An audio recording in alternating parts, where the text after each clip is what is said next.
اللہم صلی علی محمد وعلی آل محمد کما صلیت علی ابراہیم وعلی آل ابراہیم انک حمید مجید اللہم بارک علی محمد وعلی آل محمد کما بارکت علی ابراہیم وعلی آل ابراہیم انک حمید مجید۔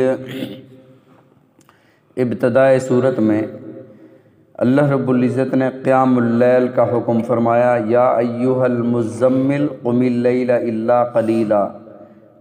تہجد کی نماز نبی علیہ الصلوۃ والسلام پر فرض فرما دی، صحابہ پر فرض ہو گئی۔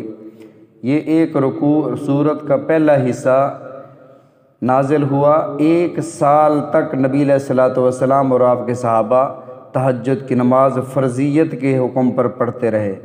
1 سال کے بعد یہ اگلا رکوع نازل ہوا جس میں وہ فرضیت اللہ رب العزت نے منسوخ فرما دی، اور اس کی وجوہات بھی ارشاد فرمایا ان ربک یعلم انک تقوم ادنی من ثلثی اللیل ونصفہ، بے شک آپ کا رب خوب جانتا ہے انک تقوم ادنی، کہ آپ قیام فرماتے ہیں ادنی من ثلثی اللیل ونصفہ وثلثہ وطائفۃ من الذین معک، آپ 1/3 رات کا قیام فرماتے ہیں، کبھی 2/3 رات کا قیام فرماتے ہیں، اور کبھی نصف رات کا قیام فرماتے ہیں۔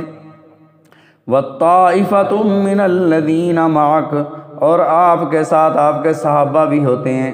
نبی علیہ الصلوۃ والسلام پر سورہ فتح کی آیات نازل ہوئی، محمد الرسول اللہ والذین معہ اشداء علی الکفار، اے میرے محبوب صلی اللہ علیہ وسلم، آپ کے ساتھ جو جماعت ہے اشداء علی الکفار، کافروں کے معاملے میں بڑے سخت ہیں، رحماء بینہم، باہم شیر و شکر ہیں، باہم اتنی محبت ہے کہ بڑی بڑی باتیں برداشت کر جاتے ہیں۔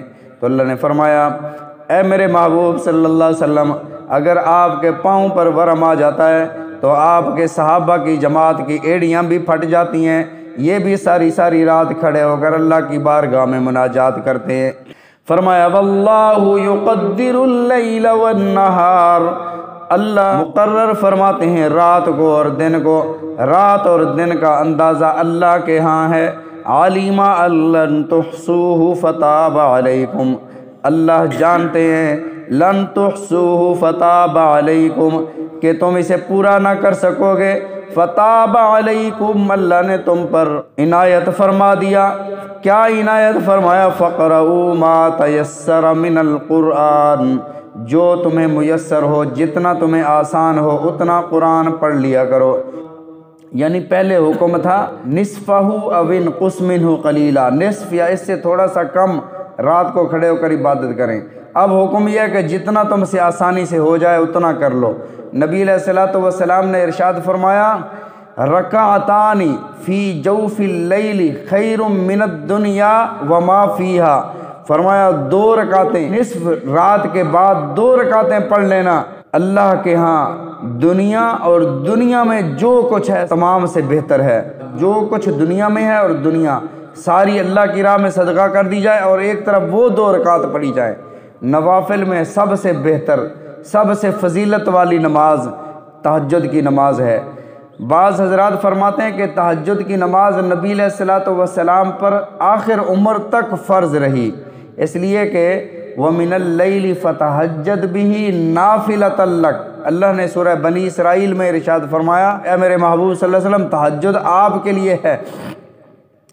اور نبی علیہ الصلوۃ والسلام نے اپنی مبارک زندگی میں کبھی تہجد کی نماز کو چھوڑا نہیں ہے۔ بعض حضرات فرماتے ہیں کہ یہ استحباب کا درجہ رکھتی ہے، مستحب ہے، اور نبی علیہ الصلوۃ والسلام پر بھی فرض نہیں تھی، مستحب تھی، لیکن رسول اللہ صلی اللہ علیہ وسلم نے اور صحابہ نے چھوڑی نہیں ہے۔ تمام زندگی جب تک رسول اللہ صلی اللہ علیہ وسلم حیات رہے تب تک میرے آقا علیہ الصلوۃ والسلام تہجد کی نماز ادا فرماتے رہے۔ فرمایا علیمان سیکون، وجوہات کہ فرض سے کیوں ختم فرما دیا، نفل کیوں رہنے دیا۔ علیمان سیکون منکم مرضی، اس لیے کہ اللہ جانتے ہیں سیکون منکم مرضی کہ تم میں سے مریض بھی ہوں گے، وآخرون یضربون فی الارض، کچھ ایسے بھی ہوں گے جنہوں نے سفر کرنا ہوگا، سفر میں جیسے نماز فرض ہے، جیسے مریض پر بھی نماز فرض ہے، اب تہجد بھی فرض کر دی جائے۔ نمازوں کے تو اوقات ہیں، فرض نماز تہجد رات کو اٹھ کر آدھی رات کے وقت تہجد کیسے پڑھیں گے؟ اللہ نے فرمایا آخرون یضربون فی الارض، تم میں سے بعض ایسے بھی ہوں گے جو مسافر ہوں گے، یبتغون من فضل اللہ، سفر کئی طرح کے، جہاد کا سفر بھی ہو سکتا ہے، تجارت کا سفر بھی ہو سکتا ہے۔ فرمایا یبتغون من فضل اللہ، اللہ کے فضل کو تلاش کرنے کے لیے یہ سفر کرتے ہیں۔ وآخرون یقاتلون فی سبیل اللہ، بعض دوسرے اللہ کی راہ میں جہاد کے لیے سفر کرتے ہیں۔ فقرؤوا ما تیسر من، تو تم اللہ کے قرآن کو پڑھو۔ قرآن کی تلاوت سب سے بہتر وہ ہے جو نماز میں تلاوت کی جائے۔ فرمایا فقرؤوا ما تیسر من، پڑھو تم قرآن کو، ما تیسر منہ، جو تمہیں آسانی سے میسر ہو، جو آسانی سے پڑھا جائے۔ وَأَقِيمُوا الصَّلَاةَ، نماز قائم کرو۔ وَآتُوا الزَّكَاةَ، زکوٰۃ ادا کرو۔ وَأَقْرِضُوا اللَّهَ قَرْضًا حَسَنًا، اللہ کو قرضہ دو، قرض حسنہ۔ کیا مطلب؟ ایسا قرضہ جیسے تم کسی کو قرضہ دیتے ہو اور اس کی واپسی یقینی ہوتی ہے، ایسے تم اللہ کی بارگاہ میں مال لٹاؤ، اللہ کی راہ میں مال خرچ کرو، اللہ تمہیں دگنا کر کے واپس دیں گے۔ اور قرض حسنہ کسے کہتے ہیں؟ قرض حسنہ کہتے ہیں جس کے بدلے میں کوئی مفاد نہ ملے۔ اگر مفاد ملا یہ تو سود ہوا مال کے بدلے میں، اور کوئی فائدہ ملا۔ حضرت امام ابو حنیفہ رحمۃ اللہ علیہ اگر کسی کو قرضہ دیا کرتے تو اس کی دیوار کے سائے میں بھی نہیں بیٹھتے تھے کہ میں نے اس کو قرضہ دیا ہوا ہے، میں مفاد حاصل نہ کروں۔ آج ہم قرضہ بھی لیتے ہیں، پھر قرضہ پوچھنے جاتے ہیں، چائے بھی پی لیں گے، کھانا بھی وہاں کھا لیں گے، مفاد حاصل کر لینے سے وہ قرض حسنہ نہیں رہتا، اس کا اجر نہیں ملتا۔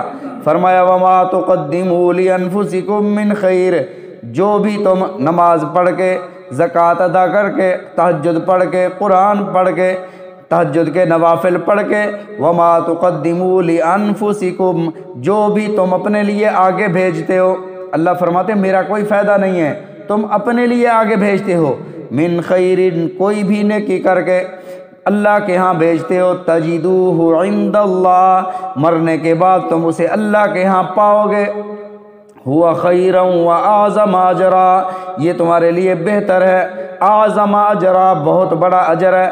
واستغفر اللہ، اللہ سے استغفار کیا کرو، اللہ سے معافی طلب کیا کرو، اپنے گناہوں کی معافی مانگا کرو۔ شاہ ولی اللہ محدث دہلوی رحمۃ اللہ علیہ فرماتے ہیں کہ نماز اور زکوٰۃ یہ خوشبو ہیں، جیسے انسان کپڑوں پر خوشبو لگاتا ہے، یہ خوشبو ہیں، اور استغفار کرنا کپڑوں کو صاف کرنا ہے۔ تو جتنا تم سے زیادہ ہو سکے اپنے استغفار کر کے اپنے آپ سے گناہوں کی میل کچیل دور کرو، پھر قیام کرو، نماز ادا کرو، زکوٰۃ دو، تو یوں سمجھو کہ تمہارے اعمال پر اللہ تعالیٰ نے خوشبو دی ہے۔ فرمایا واستغفر اللہ، استغفار کیا کرو، استغفر اللہ الذی لا الہ الا هو الحی القیوم واتوب الیہ، یہ سید الاستغفار۔ نبی علیہ الصلوۃ والسلام نے ارشاد فرمایا جو بندہ جتنا بھی گناہ گار ہو وہ روزانہ اگر 70 بار استغفر اللہ اللہ سے معافی مانگتا ہے، اللہ تعالیٰ اپنے ہاں اسے گناہ گار نہیں لکھتے، اللہ اسے نافرمان نہیں لکھتے، وہ اللہ کی طرف رجوع کرتا ہے۔ اللہ نے فرمایا لا تقنطوا من رحمت اللہ، بندے میری رحمت سے مایوس نہ ہو، ان اللہ یغفر الذنوب جميعا، اللہ تمہارے سارے گناہوں کو معاف فرمانے والے ہیں۔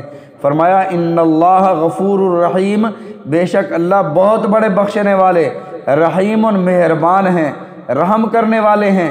وہ بخشتا اس لیے نہیں ہے کہ تمہارا حق بنتا ہے، وہ معاف اس لیے کرتا ہے کہ وہ رحیم ہے، وہ کریم آقا ہے، وہ رحم کرنے والا ہے، اس لیے بندوں کو معاف کر دیتا ہے۔